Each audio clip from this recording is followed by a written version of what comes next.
Hello and welcome to the Weird Around Illinois podcast. Today we're going to tell you about our hunt for the Mothman in and around O'Hare Airport in Illinois. We have been dealing with Mothman for a while in terms of investigating sightings, but I'll give you a little history on him. The first documented Mothman encounter that most people are aware of took place in Point Pleasant, West Virginia. There were many sightings involving this large, over 6 foot tall winged creature with glowing red eyes.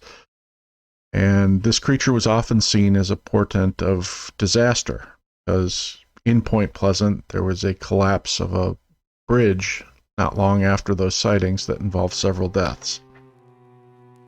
In the Chicago area, since 2017, there have been a number of sightings, so many that there was even a documentary made about it called On the Trail of the Michigan Mothman, or On the Trail of the Lake Michigan Mothman, which included both some forest preserve sightings that we've already investigated, some downtown sightings, and also these sightings around O'Hare Airport, Elk Grove Village, and Bensonville, like that. So let's talk a little bit about these sightings. So there's a lot of sightings out there around O'Hare Airport and Chicago in general. There's like over 158. When you sent me that map of sightings in the area, it blew my mind to just see all those dots around O'Hare Airport. Yeah. It really was a lot. Many of them were included not just Mothman, but also UFO. Yeah, I remember seeing, UFO sightings have been common around O'Hare Airport for a long time, but I was seeing in some of those reports, when you click on the detail, it would say, well, I saw Mothman, but I also saw 2 gray aliens with him. Or, first I saw this UFO, and then I saw Mothman appear just underneath it. Wait, that's really what some of the accounts were, or is that? Yeah. Huh. Yeah, It's questionable. yeah, it is. And there are some that, I immediately said, okay, maybe not. But there were others where the detail was just so perfect, so carefully recorded that it you had to kind of stop and say, okay, well, they clearly saw something that looked like both an alien and a Mothman. So, it was worth checking out anyway. Yeah. The Mothman were seen especially like on rooftops. Mm-hmm. There was one at a post office, I think. Mm-hmm. So it's probably pretty easy to see. Yeah, and the descriptions were pretty consistent too. Yeah. I mean, the height varied a little bit between like 5 feet and 7 feet. The wings were, described as leathery and bat-like, but the glowing red eyes seemed pretty consistent. Almost every description. Yeah.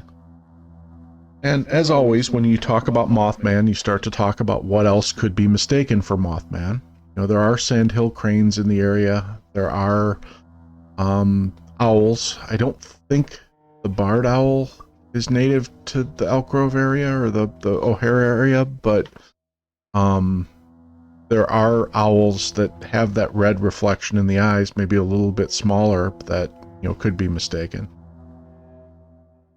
It just seems odd to me that they'd be on top of a post office sorting facility or a hangar or something like that, though.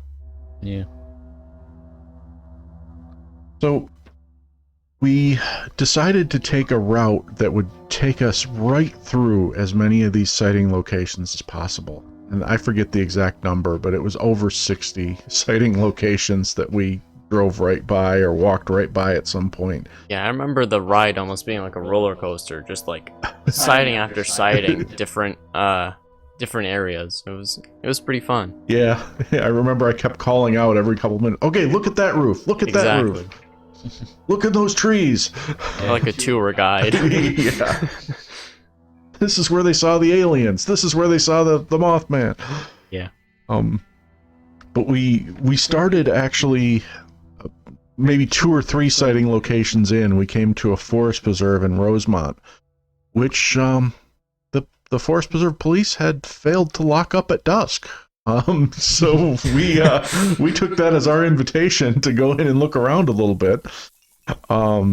And we had a good time looking around in there. We were scanning trees and we were looking all over the place, and I thought I was onto something when I shined my special red light and I got this red eye shine reflection back from the corner of the wood line, and I was like, okay, we got him now. This is Mothman or Dogman or Bigfoot or something. And then do you remember what it turned out to be? It turned out to be a deer. Yeah. None of us could really see that eye shine. It was only you, but eventually I think we kind of caught it, and it was a deer. There were a lot of other deer in different areas of the forest preserve anyway. Yeah.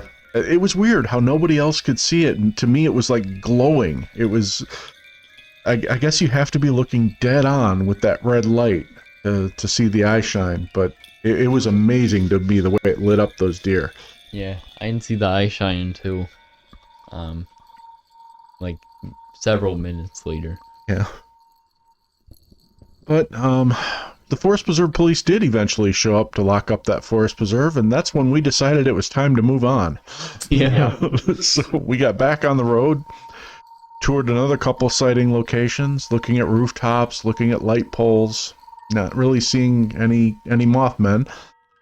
Then we got to O'Hare Airport, which that was more of a chore than I thought it was going to be. Yeah, you know, throughout the trip, we kind of went around that airport. It was gigantic. Like we drove miles and miles, and it was just gigantic. I've got to say, I've lived in this area my entire life, and I've flown out of O'Hare many times. I've been to O'Hare many times. I don't think I've ever driven completely around it before.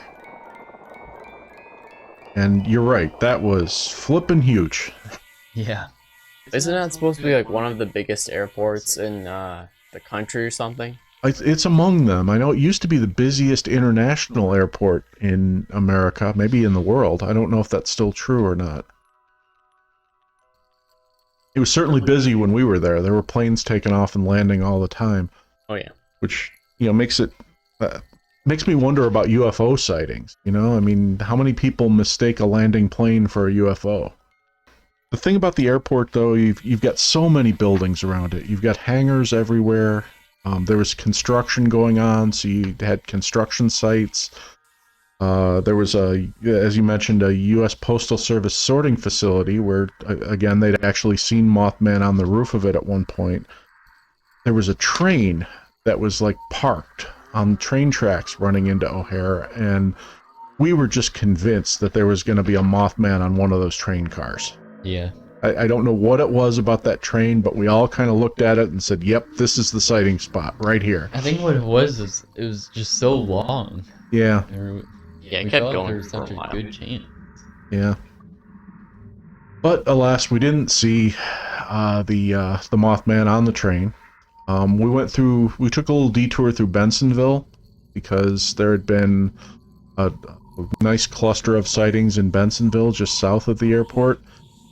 We went through a couple residential neighborhoods. We went through a couple industrial areas. Looked rooftops, trees, light poles, everything we could think of. No Mothman. Then we came back to Elk Grove Cemetery. And we went to this location because it was named in a Mothman sighting.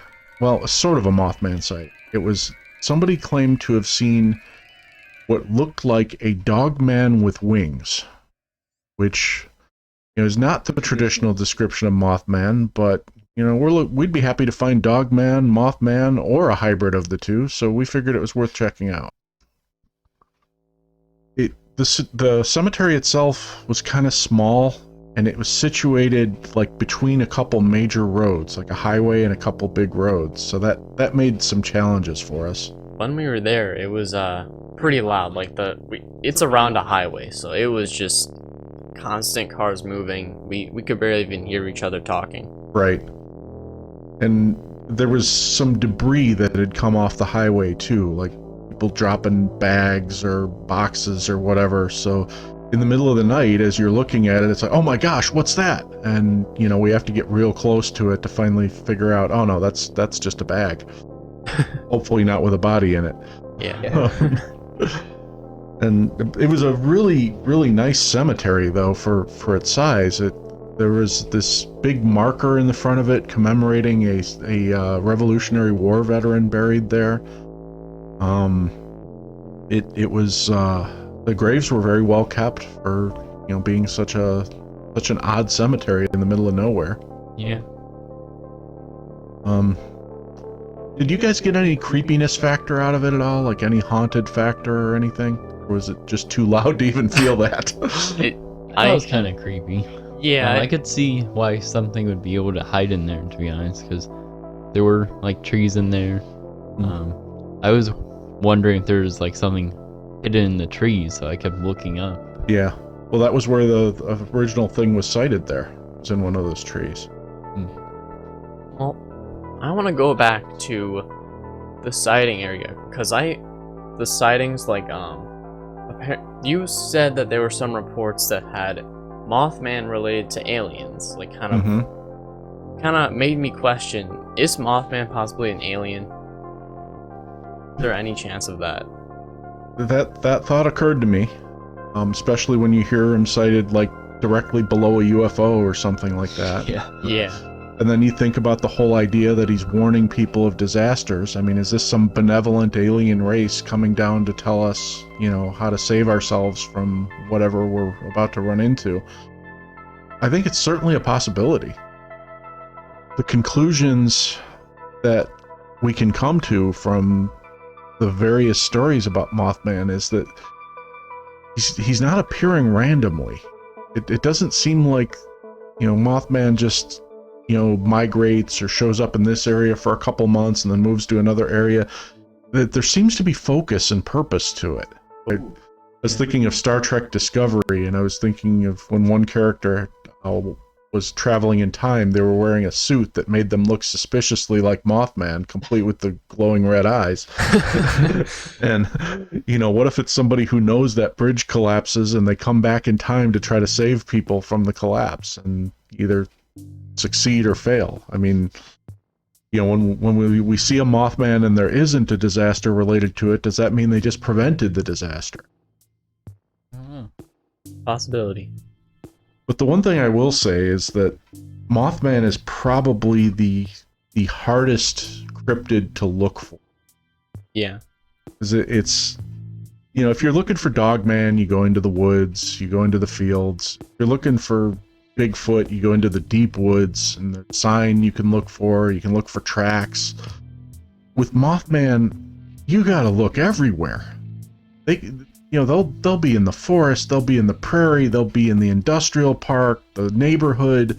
They can be on a light pole, they can be flying by, they can just be walking along the ground. There's just no way to go out there and say, okay, well, we're going to search this area for Mothman and this is what we're looking for. You got to look everywhere. Yeah, there's not really a limit to Mothman. It could fly anywhere around the planet. Of all the cryptids, I think that's the one that I would say you're not going to find it by looking for it. You're going to find it someday when, you know, you're going to Arby's to get a roast beef sandwich and you happen to look at the top of the drive-through sign and there's a Mothman on top of it. Yeah. Probably. And if you're gonna search for it, probably your best bet is just to look for feathers or something. Well, does Mothman have feathers, though?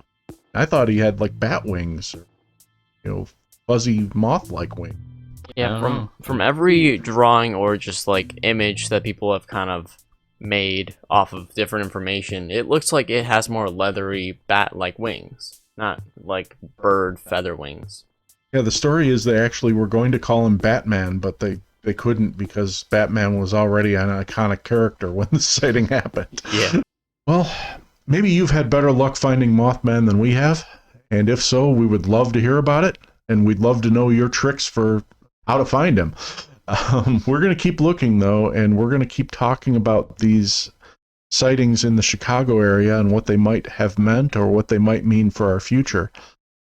It is certainly noteworthy that there are so many of them in such a confined area, and living close to that area, I have to say, it makes me more than a little bit nervous. So again, thank you for listening, thank you for commenting, and please subscribe and tell your friends. Thanks.